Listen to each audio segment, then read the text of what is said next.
ನಮಸ್ಕಾರ. ಇಂದಿನ ನಮ್ಮ ಚರ್ಚೆಗೆ ಸ್ವಾಗತ. ನಮಸ್ಕಾರ. ನಾವು ಇಂದು ಒಂದು ನಿರ್ದಿಷ್ಟ ಗ್ರಂಥದ ಒಂದು ಭಾಗವನ್ನ ಸ್ವಲ್ಪ ಆಳವಾಗಿ ನೋಡೋಣ ಅಂತ ಇದ್ದೇವೆ. ಇದು ವಿಜಯೇಂದ್ರ ರಾಮನಾಥ ಭಟ್ಟರು ಬರೆದ ಸಂಧ್ಯಾವಂದನೆಯ ಅಂತರಂಗ ಗಾಯತ್ರಿ ಸುಧಾ ಸೌರಭ ಅನ್ನೋ ಪುಸ್ತಕ. ಹೌದು, ಒಳ್ಳೆ ಪುಸ್ತಕ ಅದು. ಅದರಲ್ಲಿ ಒಂದು 13ನೇ ಪೂರಕ ಲೇಖನ ಇದೆ, ವಿಷ್ಣು ತತ್ವ ನಿರ್ಣಯ ಅನುಸಂಧಾನ ಅಂತ. ಅದನ್ನ ಗಮನಿಸೋಣ. ಸರಿ. ಈಗ ನಮ್ಮ ಉದ್ದೇಶ ಏನಪ್ಪಾ ಅಂದ್ರೆ, ನೋಡಿ, ಗಾಯತ್ರಿ ಮಂತ್ರ ಅಂದ್ರೆ ಬಹುತೇಕ ಎಲ್ರಿಗೂ ಗೊತ್ತು ಅಲ್ವಾ? ನಾವು ದಿನ ಹೇಳ್ತೀವಿ. ಹೌದು, ಖಂಡಿತ. ಆಮೇಲೆ ಶ್ರೀ ಮಧ್ವಾಚಾರ್ಯರ ಒಂದು ಗ್ರಂಥ ಇದೆ, ವಿಷ್ಣು ತತ್ವ ನಿರ್ಣಯ.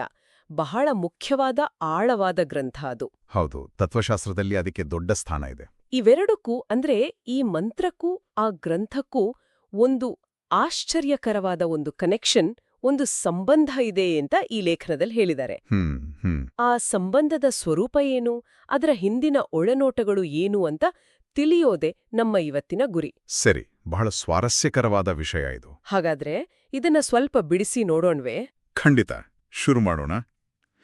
ಈ ಮೂಲದಲ್ಲಿ ಅಂದ್ರೆ ನೀವು ಹೇಳಿದ ಲೇಖನದಲ್ಲಿ ಒಂದು ಬಹಳ ವಿಶಿಷ್ಟವಾದ ವಿಚಾರವನ್ನ ಮುಂದಿಟ್ಟಿದ್ದಾರೆ. ಶ್ರೀ ಸತ್ಯತೀರ್ಥರು ಅಂತ ಒಬ್ರು ಹಿರಿಯ ವಿದ್ವಾಂಸರು. ಅವರು ಹೇಳಿದ್ದಾರೆ, ಶ್ರೀ ಮಧ್ವಾಚಾರ್ಯರ ಮೇರುಕೃತಿ ಇದೆಯಲ್ಲ, ವಿಷ್ಣು ತತ್ವ ನಿರ್ಣಯ. ಹೌದು, ವೀತನಿ ಅಂತಾರಲ್ಲ ಅದು. ಹೌದು, ವೀತನಿ ಅಂತ ಚಿಕ್ಕದಾಗಿ ಹೇಳೋಣ. ಆ ಗ್ರಂಥ ಗಾಯತ್ರಿ ಮಂತ್ರಕ್ಕೆ ಒಂದು ರೀತಿ ಭಾಷ್ಯ ಇದ್ದಾಗೆ ಅಂತ. ಭಾಷ್ಯ ಅಂದ್ರೆ ವಿವರಣೆನಾ? ಹೌದು, ಒಂದು ವಿಸ್ತೃತವಾದ ವಿವರಣೆ ಅಥವಾ ವ್ಯಾಖ್ಯಾನ ಅಂತ ಹೇಳ್ಬೋದು. ಓ, ಒಂದು ಚಿಕ್ಕ ಮಂತ್ರಕ್ಕೆ ಇಷ್ಟು ದೊಡ್ಡ ತಾತ್ವಿಕ ಗ್ರಂಥವೇ ವ್ಯಾಖ್ಯಾನನಾ?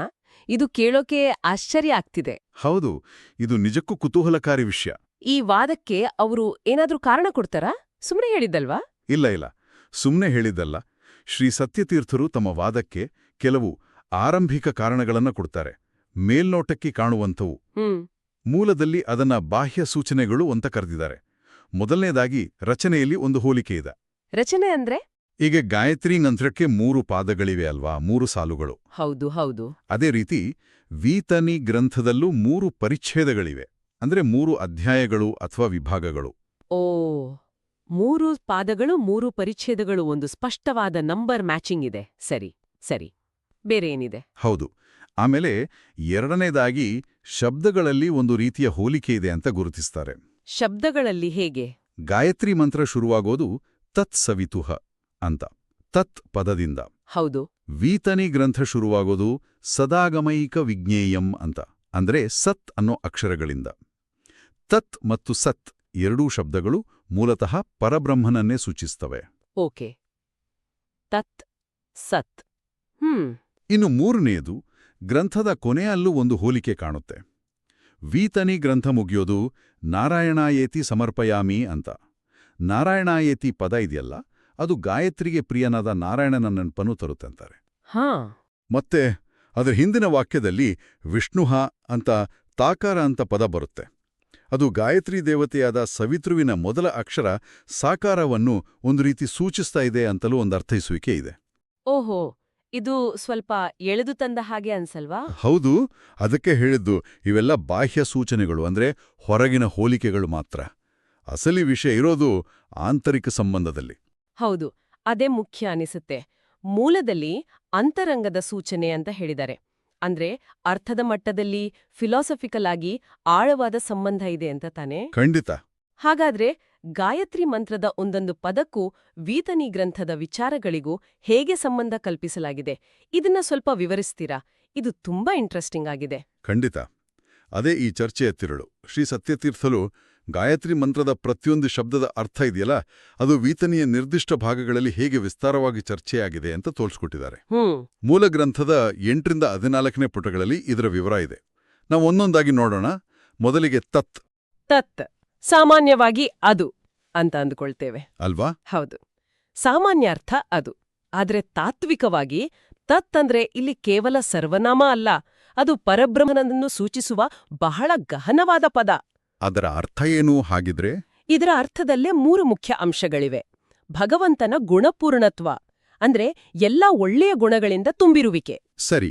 ಎರಡನೇದು ದೋಷರಾಹಿತ್ಯ, ಅಂದ್ರೆ ಯಾವುದೇ ಕೆಟ್ಟ ಗುಣಗಳು ದೋಷಗಳು ಇಲ್ದದಿರುವಿಕೆ. ಹ್ಮ್ ಮೂರನೇದು ಸ್ವಾತಂತ್ರ್ಯ ಅಂದ್ರೆ ಯಾರ ಅಧೀನದಲ್ಲೂ ಇಲ್ದೆ ಸಂಪೂರ್ಣ ಸ್ವತಂತ್ರನಾಗಿರುವಿಕೆ. ಈ ಮೂರು ಲಕ್ಷಣಗಳನ್ನ ತತ್ ಅನ್ನೋ ಒಂದೇ ಶಬ್ದ ಹಿಡಿದಿಡುತ್ತೆ. ಓಹೋ, ಒಂದೇ ಶಬ್ದದಲ್ಲಿ ಇಷ್ಟೆಲ್ಲ ಅರ್ಥ. ಸರಿ, ಇದು ವೀತಿನಿಯಲ್ಲಿ ಎಲ್ಲಿ ಬರುತ್ತೆ? ವೀತಿನಿಯ 3ನೇ ಪರಿಚ್ಛೇದ ಇದೆಯಲ್ಲ, ಅದರ ಶುರುವಲ್ಲೇ ಭಗವಂತನನ್ನು ದೋಷಾಸ್ಪೃಷ್ಟ ಸದ್ಗುಣಂ ಅಂತ ಹೇಳಿದ್ದಾರೆ. ದೋಷಾಸ್ಪೃಷ್ಟ ಸದ್ಗುಣಂ ಅಂದ್ರೆ ದೋಷಗಳಿಂದ ಸ್ಪರ್ಶಿಸಲ್ಪಡದ ಸದ್ಗುಣಗಳೇ ಸ್ವರೂಪವಾಗಿ ಉಳ್ಳವನು ಅಂತ. ಮೂಲದಲ್ಲಿ ಒಂದು ಶ್ರುತಿ ವಾಕ್ಯವನ್ನು ಉಲ್ಲೇಖಿಸಿದ್ದಾರೆ. ಯಾರು ಎಲ್ಲಾ ಗುಣಗಳೇ ಸ್ವರೂಪವಾಗಿ ಉಳ್ಳವನೋ, ದೋಷಗಳಿಂದ ದೂರನೋ, ಸ್ವತಂತ್ರನೋ ಅವನೇ ವಿಷ್ಣು. ನೋಡಿ, ಇದು ತತ್ಶಬ್ದದ ಅರ್ಥವನ್ನೇ ಪ್ರತಿಧ್ವನಿಸುತ್ತಿದೆ ಅಲ್ವಾ? ಹೌದು ಹೌದು, ಅದ್ಭುತವಾಗಿದೆ ಇದು. ಗುಣಪೂರ್ಣತ್ವ, ದೋಷರಾಹಿತ್ಯ, ಸ್ವಾತಂತ್ರ್ಯ ಈ ಮೂರೂ ವೀತಿನಿಯ 3ನೇ ಪರಿಚ್ಛೇದದಲ್ಲಿ ವಿವರಿಸಲ್ಪಟ್ಟಿದೆ. ಸ್ಪಷ್ಟವಾದ ಸಂಬಂಧ ಇದು. ಸರಿ, ಮುಂದಿನ ಪದ ಸವಿತುಹು. ಸವಿತುಹು ಸಾಮಾನ್ಯವಾಗಿ ಸೂರ್ಯ ಅಂತ ಅರ್ಥ ಮಾಡ್ಕೊಳ್ತೇವೆ, ಅಥವಾ ಪ್ರೇರೇಪಿಸುವವನು ಅಂತ. ಹೌದು. ಇಲ್ಲಿ ತಾತ್ವಿಕವಾಗಿ ಇದು ಭಗವಂತನ ಸೃಷ್ಟಿಕರ್ತೃತ್ವವನ್ನು ಸೂಚಿಸುತ್ತೆ. ಅಂದ್ರೆ ಜಗತ್ತನ್ನು ಸೃಷ್ಟಿ ಮಾಡುವ, ಪ್ರಕಟ ಮಾಡುವ ಶಕ್ತಿ. ಸೃಷ್ಟಿ. ಹೌದು.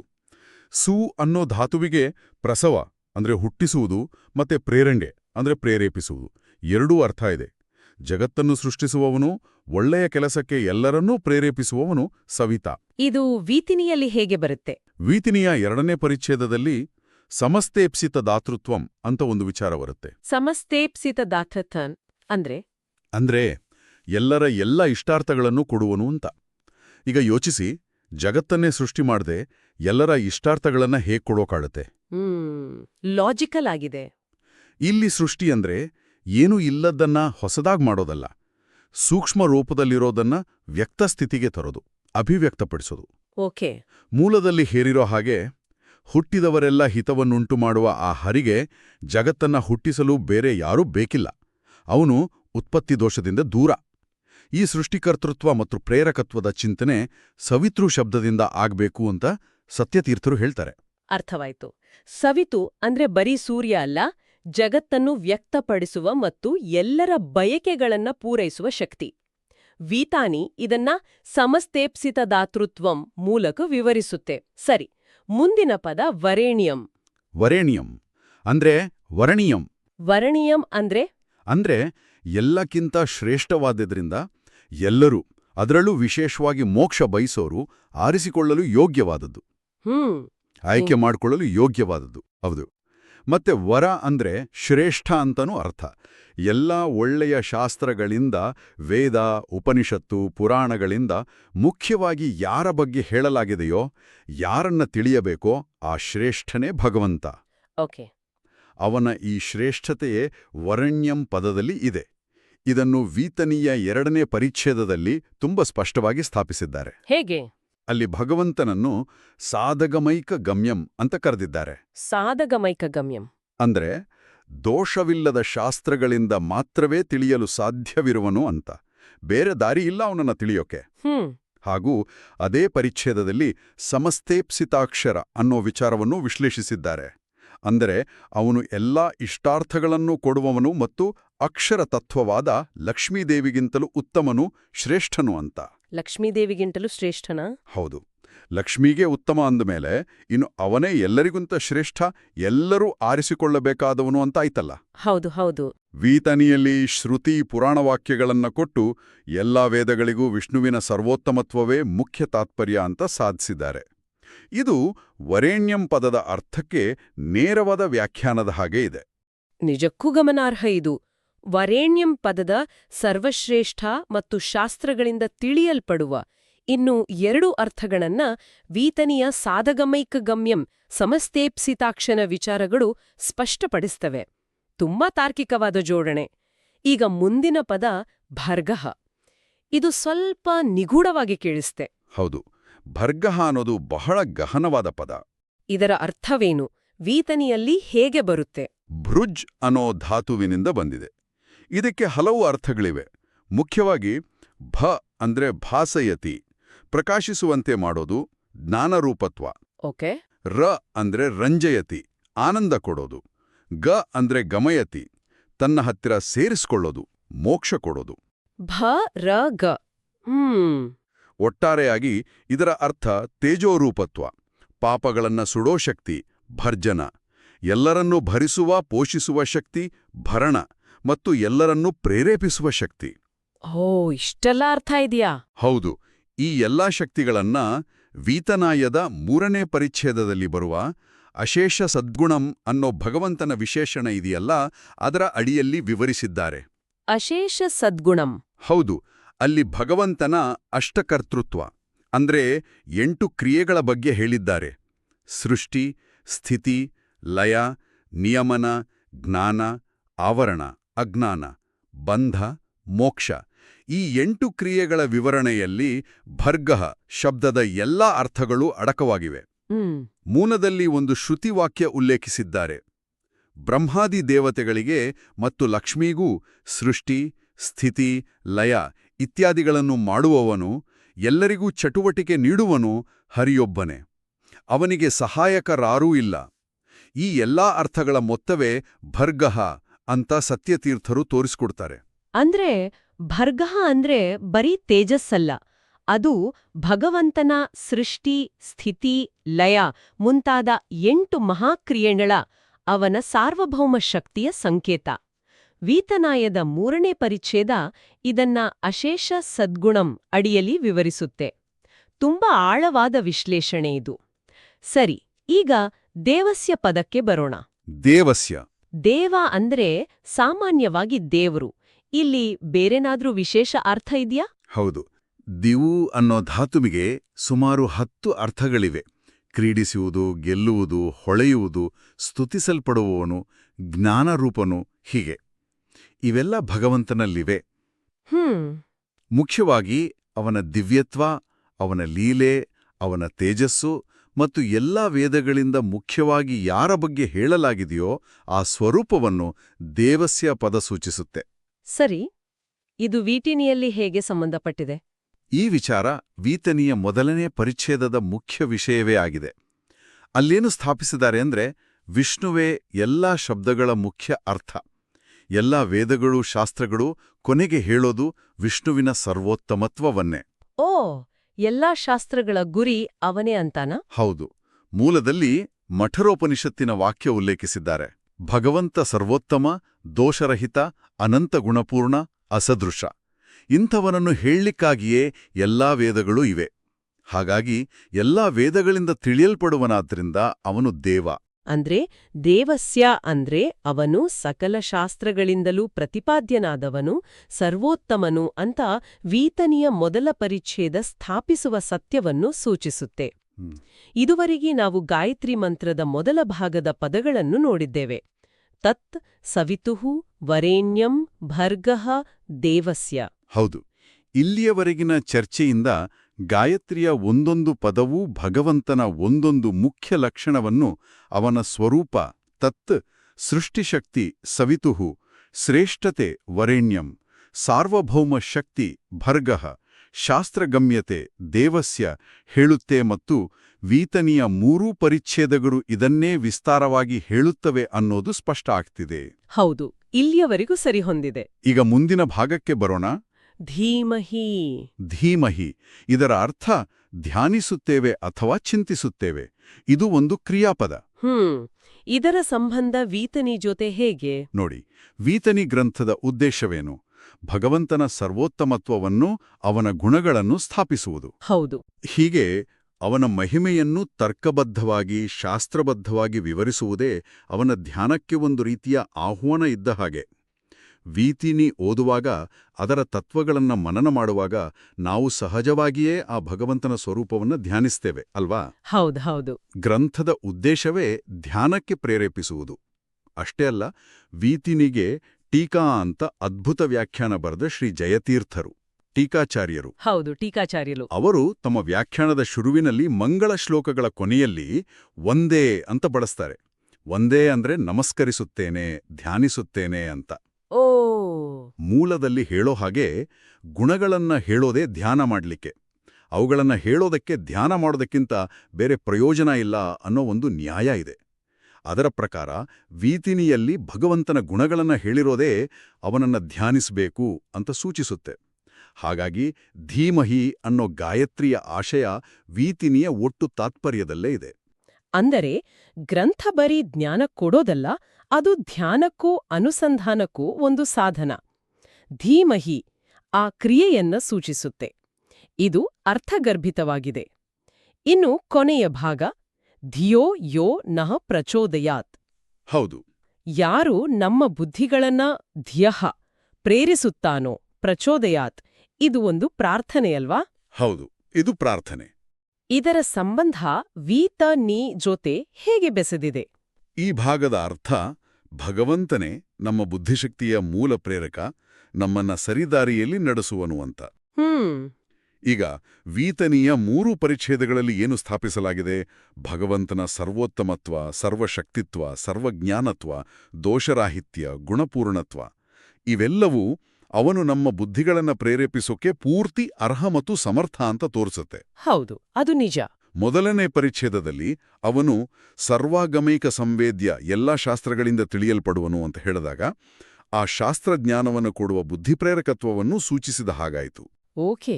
ಎರಡನೇ ಪರಿಚ್ಛೇದದಲ್ಲಿ ಸಮಸ್ತೇಪ್ಸಿತಾಕ್ಷರ ಅಂತ ಲಕ್ಷ್ಮೀಗಿಂತಲೂ ಉತ್ತಮ ಅಂದಾಗ ಅವರೆಲ್ಲರ ಬುದ್ಧಿಯನ್ನೂ ಪ್ರೇರೇಪಿಸುವ ಅವನ ಶಕ್ತಿಯನ್ನೂ ಸೂಚಿಸಿದಂತಾಯಿತು. ಮೂರನೇ ಪರಿಚ್ಛೇದದಲ್ಲಿ ದೋಷಾಸ್ಪೃಷ್ಟ ಸದ್ಗುಣಂ ಅಂತ ಅವನ ಗುಣಪೂರ್ಣತೆ ಹೇಳುವಾಗ ಆ ಗುಣಗಳಲ್ಲಿ ಎಲ್ಲಾ ಜೀವರ ಪ್ರೇರಕತ್ವವೂ ಒಂದು ಅಂತ ಸ್ಥಾಪನೆಯಾಗುತ್ತೆ. ಸರಿ ಸರಿ. ಅಷ್ಟೇ ಅಲ್ಲ, ಮತ್ತೆ ಟೀಕಾಚಾರ್ಯರ ವಿಷಯಕ್ಕೆ ಬಂದ್ರೆ ಅವರು ತಮ್ಮ ಮಂಗಳ ಶ್ಲೋಕದಲ್ಲಿ ಭಗವಂತನನ್ನು ಗುರುತಮಂ ಅಂತ ಕರೆದಿದ್ದಾರೆ. ಗುರುತಮಂ? ಹೌದು, ಅಂದ್ರೆ ಅತ್ಯಂತ ಶ್ರೇಷ್ಠ ಗುರು ಅಂತ. ಗುರು ಅಂದ್ರೆ ಯಾರು? ಅಜ್ಞಾನವನ್ನ ಹೋಗಲಾಡಿಸಿ ಜ್ಞಾನವನ್ನ, ಅಂದ್ರೆ ಬುದ್ಧಿಯನ್ನ ಪ್ರೇರೇಪಿಸುವವನು ತಾನೆ. ಹೌದು. ಹಾಗಾಗಿ ಗುರುತಮಂ ಅನ್ನೋ ಪದ ಧಿಯೋ ಯೋನಃ ಪ್ರಚೋದಯಾತ್ ಅನ್ನೋ ಗಾಯತ್ರಿಯ ಆಶಯವನ್ನೇ ಪ್ರತಿಧ್ವನಿಸುತ್ತೆ. ವಾ, ಇದು ನಿಜಕ್ಕೂ ಒಂದು ಕಂಪ್ಲೀಟ್ ಪಿಕ್ಚರ್ ಕೊಡುತ್ತೆ.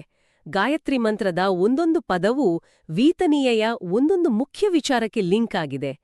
ತತ್ತಿಂದ ಪ್ರಚೋದಯಾತ್ವರೆಗೆ ಪೂರ್ತಿ ಮಂತ್ರ ವೀತನೀಯಯ ಸಾರಾಂಶವನ್ನೇ ಹಿಡಿದಿಟ್ಟಾಗೆ ಕಾಣುತ್ತಿದೆ.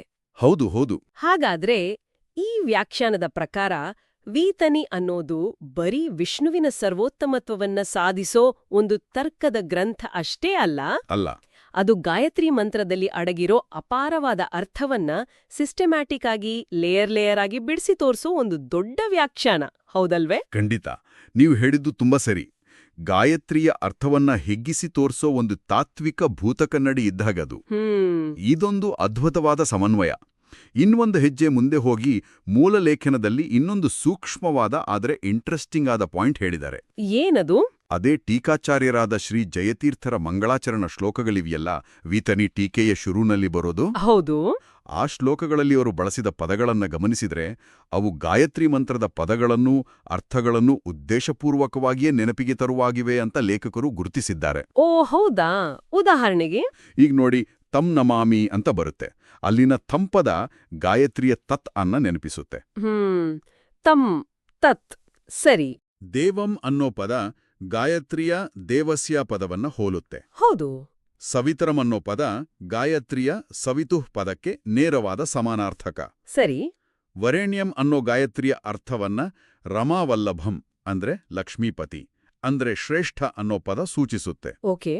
ಭರ್ಗಃ ಶಬ್ದದ ಅರ್ಥವನ್ನ ಜ್ಞಾನಾನಂದಾದಿ ಸದ್ಗುಣಂ ಅನ್ನೋ ಪದಗಳು ಸೂಚಿಸುತ್ತವೆ. ಧೀಮಹಿ ಅನ್ನೋ ಧ್ಯಾನದ ಅರ್ಥವನ್ನ ವಂದೇ ಅನ್ನೋ ಕ್ರಿಯಾಪದ ಸೂಚಿಸುತ್ತೆ. ಹೌದು, ಆಗ್ಲೇ ಹೇಳಿದ್ರಿ.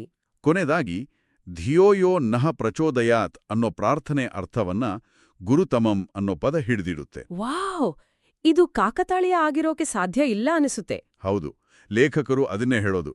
ಇಷ್ಟು ಪದಗಳ ಜೋಡಣೆ ಆಕಸ್ಮಿಕ ಅಲ್ಲ. ಜಯತೀರ್ಥರಿಗೂ ವೀತನಿಯೂ ಗಾಯತ್ರಿ ಭಾಷೆ ಅನ್ನೋ ಅಭಿಪ್ರಾಯ ಇತ್ತು ಅನ್ನೋದಕ್ಕೆ ಇದು ಒಂದು ಪರೋಕ್ಷವಾದ ಸಾಕ್ಷಿ ಅಂತ ವಾದಿಸ್ತಾರೆ. ಇದು ಸತ್ಯತೀರ್ಥರ ವಾದಕ್ಕೆ ಇನ್ನಷ್ಟು ಆಳವಾದ ಒಂದು ಸಪೋರ್ಟ್ ಕೊಡುತ್ತೆ. ಖಂಡಿತ. ಇವೆಲ್ಲವನ್ನು ಒಟ್ಟಿಗೆ ನೋಡಿದಾಗ ಒಂದು ಚಿಕ್ಕ ದಿನಾ ಹೇಳೋ ಮಂತ್ರಕ್ಕೂ ಒಂದು ದೊಡ್ಡ ಗಹನವಾದ ತಾತ್ವಿಕ ಗ್ರಂಥಕ್ಕೂ ನಡುವೆ ಇರೋ ಅಸಾಧಾರಣವಾದ ಹೆಣೆದುಕೊಂಡಿರೋ ಸಂಬಂಧ ಕಾಣಿಸುತ್ತೆ. ನಿಜಕ್ಕೂ ಬೆರಗುಗೊಳಿಸುವಂಥ ವಿಚಾರ ಇದು. ಜಯತೀರ್ಥರಂತಹ ಮಹಾನ್ ವಿದ್ವಾಂಸರ ಶ್ಲೋಕಗಳಲ್ಲೂ ಇದರ ಸುಳಿವಿದೆ ಅನ್ನೋದು ಈ ವಾದಕ್ಕೆ ಇನ್ನಷ್ಟು ಬಲ ಕೊಡುತ್ತೆ. ಸರಿ, ಹಾಗಾದ್ರೆ ಇದೆಲ್ಲದರ ಒಟ್ಟಾರೆ ಪರಿಣಾಮ ಏನು? ನಮ್ಮ ದಿನನಿತ್ಯದ ಗಾಯತ್ರಿ ಮಂತ್ರ ಜಪಕ್ಕೆ ಇದು ಯಾವ ಹೊಸ ಅರ್ಥವನ್ನ, ಯಾವ ಹೊಸ ಡೈಮೆನ್ಷನ್ನ ಕೊಡುತ್ತೆ? ಇದರ ಮುಖ್ಯ ಪರಿಣಾಮ ಅಂದ್ರೆ, ನಾವು ಗಾಯತ್ರಿ ಮಂತ್ರವನ್ನ ಬರೀ ಯಾಂತ್ರಿಕವಾಗಿ ಹೇಳೋದು ಅಥವಾ ಒಂದು ಸಾಮಾನ್ಯ ಪ್ರಾರ್ಥನೆ ಅಂತ ನೋಡೋದು ಬಿಟ್ಟು, ಅದೊಂದು ಅಪಾರವಾದ ತತ್ವಜ್ಞಾನದ ಸಾಗರವನ್ನೇ ತನ್ನೊಳಗಿಟ್ಕೊಂಡಿರೋ ಬೀಜರೂಪದ ಮಂತ್ರ ಅಂತ ತಿಳಿಯೋಕೆ ಸಹಾಯ ಮಾಡುತ್ತೆ. ಬೀಜರೂಪದ ಮಂತ್ರ. ಹೌದು. ವೀತನಿಯಂತಹ ಗ್ರಂಥದ ಸಾರವೇ ಗಾಯತ್ರಿಯಲ್ಲಿದೆ ಅಂತ ಗೊತ್ತಾದಾಗ ಆ ಮಂತ್ರದ ಜಪಕ್ಕೆ ಒಂದು ಗಾಂಭೀರ್ಯ ಬರುತ್ತೆ, ಒಂದು ಅರ್ಥಪೂರ್ಣತೆ ಬರುತ್ತೆ. ಅದು ಬರೀ ಶ್ರದ್ಧೆ ವಿಷಯ ಆಗಿ ಉಳಿಯಲ್ಲ, ಜ್ಞಾನಪೂರ್ವಕವಾದ ಆಚರಣೆ ಆಗತ್ತೆ. ಹೌದು, ಜ್ಞಾನಕ್ಕೂ ಆಚರಣೆಗೂ ಇರೋ ಸಂಬಂಧಕ್ಕೆ ಇದೊಂದು ಒಳ್ಳೆ ಉದಾಹರಣೆ. ಆದ್ರೆ ಮೂಲ ಲೇಖನದಲ್ಲಿ ಒಂದು ಪ್ರಾಕ್ಟಿಕಲ್ ಸಲಹೆಯನ್ನು ಕೊಟ್ಟಿದ್ದಾರೆ ಅಲ್ವಾ? ಹೌದು. ಅಂದ್ರೆ ಗಾಯತ್ರಿ ಜಪ ಮಾಡುವಾಗ ಪ್ರತಿ ಸಲನೂ ಇಷ್ಟೆಲ್ಲ ಆಳವಾದ ಅರ್ಥವನ್ನ, ವೀತನನಿಯ ಪರಿಚ್ಛೇದಗಳನ್ನೆಲ್ಲ ನೆನಪು ಮಾಡಿಕೊಂಡು ಅನುಸಂಧಾನ ಮಾಡೋದು ಎಲ್ಲರಿಗೂ ಎಲ್ಲಾ ಹೊತ್ತಲ್ಲೂ ಆಗೋ ಕೆಲ್ಸ ಅಲ್ಲ. ಅದು ತುಂಬಾ ಕಷ್ಟ. ನಿಜ ನಿಜ. ಲೇಖಕರು ಅದನ್ನ ಸ್ಪಷ್ಟಪಡಿಸಿದ್ದಾರೆ. ದಿನಾ ಜಪ ಮಾಡುವಾಗ ಇಷ್ಟು ಡೀಟೇಲ್ ಆಗಿ ಅನುಸಂಧಾನ ಮಾಡೋದು ಬಹುತೇಕ ಅಸಾಧ್ಯ. ಆದ್ರೆ ಈ ಗಾಯತ್ರಿ ಮಂತ್ರಕ್ಕೂ ವೀತಣನಿಗೂ ಇರೋ ಈ ಅದ್ಭುತವಾದ ಸಂಬಂಧದ ಬಗ್ಗೆ ತಿಳ್ಕೊಳ್ಳೋದು, ಇದ್ರ ಬಗ್ಗೆ ಸ್ವಲ್ಪ ಓದೋದು, ಇದ್ರ ಬಗ್ಗೆ ಯೋಚನೆ ಮಾಡೋದೇ ಒಂದು ಪುಣ್ಯದ ಕೆಲಸ ಮತ್ತೆ ನಮ್ಮ ಜ್ಞಾನವೃದ್ಧಿಗೆ ಕಾರಣ ಆಗುತ್ತೆ ಅಂತ ಅವ್ರು ಹೇಳ್ತಾರೆ. ಅಂದ್ರೆ ಅನುಸಂಧಾನ ಕಷ್ಟ ಆದ್ರೂ ಈ ಜ್ಞಾನವನ್ನ ಪಡೆಯೋಕಾದ್ರೂ ಪ್ರಯತ್ನ ಪಡ್ಬೇಕು ಅಂತ. ಹೌದು, ಕನಿಷ್ಠ ಈ ಅರಿವಾದ್ರೂ ಇರಬೇಕು ಅನ್ನೋದು ಅವರ ಆಶಯ. ಸರಿ, ಜ್ಞಾನದ ಅರಿವೇ ಒಂದು ಹಂತದ ಸಾಧನೆ. ಈ ಚರ್ಚೆಯನ್ನ ಒಟ್ಟಾರೆಯಾಗಿ ಸಾರಾಂಶ ರೂಪದಲ್ಲಿ ಹೇಳೋದಾದ್ರೆ ಏನ್ ಹೇಳ್ಬೋದು? ಒಟ್ಟಿನಲ್ಲೇ ಹೇಳೋದಾದ್ರೆ, ಈ ಮೂಲ ಲೇಖನ ಶ್ರೀ ಸತ್ಯತೀರ್ಥರ ಒಂದು ವಿಶಿಷ್ಟವಾದ ವ್ಯಾಖ್ಯಾನವನ್ನ ನಮ್ಮುಂದೆ ಇಡುತ್ತೆ. ಗಾಯತ್ರಿ ಮಂತ್ರ ಒಂದು ಚಿಕ್ಕ ಸೂತ್ರದ ಹಾಗಿದ್ರೆ, ವಿಷ್ಣು ತತ್ವ ನಿರ್ಣಯ ಅದರ ವಿಸ್ತಾರವಾದ ಭಾಷ್ಯ. ಸೂತ್ರ ಮತ್ತು ಭಾಷ್ಯ. ಹೌದು. ಮಂತ್ರದಲ್ಲಿ ಬೀಜರೂಪದಲ್ಲಿರೋ ಜ್ಞಾನವೇ ವೀತಾನಿಯಲ್ಲಿ ಒಂದು ದೊಡ್ಡ ಮರಡ ಹಾಗೆ ವಿಸ್ತಾರಗೊಂಡಿದೆ. ಈ ದೃಷ್ಟಿಕೋನ ಇದೆಯಲ್ಲ, ಇದು ಗಾಯತ್ರಿ ಮಂತ್ರವನ್ನ ಬರೀ ಹೇಳೋದನ್ನ ಮೀರಿ ಅದರ ಆಳವಾದ ತಿಳುವಳಿಕೆ, ತಾತ್ವಿಕ ಅನುಸಂಧಾನಕ್ಕೆ ದಾರಿ ಮಾಡಿಕೊಡುತ್ತೆ. ನಮ್ಮ ಆಧ್ಯಾತ್ಮಿಕ ಆಚರಣೆಗಳಿಗೆ ಒಂದು ಬೌದ್ಧಿಕ, ಒಂದು ಇಂಟೆಲೆಕ್ಚುವಲ್ ಆಯಾಮವನ್ನ ಕೊಡುತ್ತೆ. ಬಹಳ ಚೆನ್ನಾಗಿ ತಿಳಿಸಿದಿರಿ. ಕೊನೆಯದಾಡಿ ಕೇಳುಗರನ್ನ ಸ್ವಲ್ಪ ಯೋಚನೆಗೆ ಹಚ್ಚುವ ಒಂದು ಪ್ರಶ್ನೆಯೊಂದಿಗೆ ಮುಗಿಸೋಣವೇ? ಖಂಡಿತ. ಈ ಮೂಲ ಲೇಖನದಲ್ಲಿ ಪುಟ 22ರಲ್ಲಿ ತಿಳುವಳಿಕೆ ಅಂದ್ರೆ ಜ್ಞಾನಕ್ಕೂ ಶ್ರದ್ಧೆಗೂ ಇರೋ ಗಾಢವಾದ ಸಂಬಂಧದ ಬಗ್ಗೆ ಒತ್ತು ಕೊಟ್ಟಿದ್ದಾರೆ. ಒಂದು ಪ್ರಸಿದ್ಧ ಉಪನಿಷತ್ ವಾಕ್ಯ ಇದೆ, ಯದೇವ ವಿದ್ಯೆಯಾ ಕರೋತಿ ಶ್ರದ್ಧೆಯೋಪನಿಷದ ತದೇವ ವೀರ್ಯವೋತ್ತರಂ ಭವತಿ ಅಂತ. ಹೌದು, ಛಾಂದೋಗ್ಯ ಉಪನಿಷತ್ತಿನ ವಾಕ್ಯ. ಅದ ಅರ್ಥ ತಿಳಿದು ಶ್ರದ್ಧೆಯಿಂದ ರಹಸ್ಯಾರ್ಥವನ್ನ ಅರಿತು ಮಾಡುವ ಕೆಲಸವೇ ಹೆಚ್ಚು ಶಕ್ತಿಶಾಲಿಯಾಗುತ್ತೆ, ಹೆಚ್ಚು ಫಲ ಕೊಡುತ್ತೆ ಅಂತ. ಜ್ಞಾನವು ಆಚರಣೆಯನ್ನ ಹೇಗೆ ಆಳಗೊಳಿಸುತ್ತೆ ಅನ್ನೋದಕ್ಕೆ ಈ ಗಾಯತ್ರಿ ವೀತನಿರ್ಣಯ ಸಂಬಂಧವೇ ಒಂದು ಒಳ್ಳೆ ಉದಾಹರಣೆ.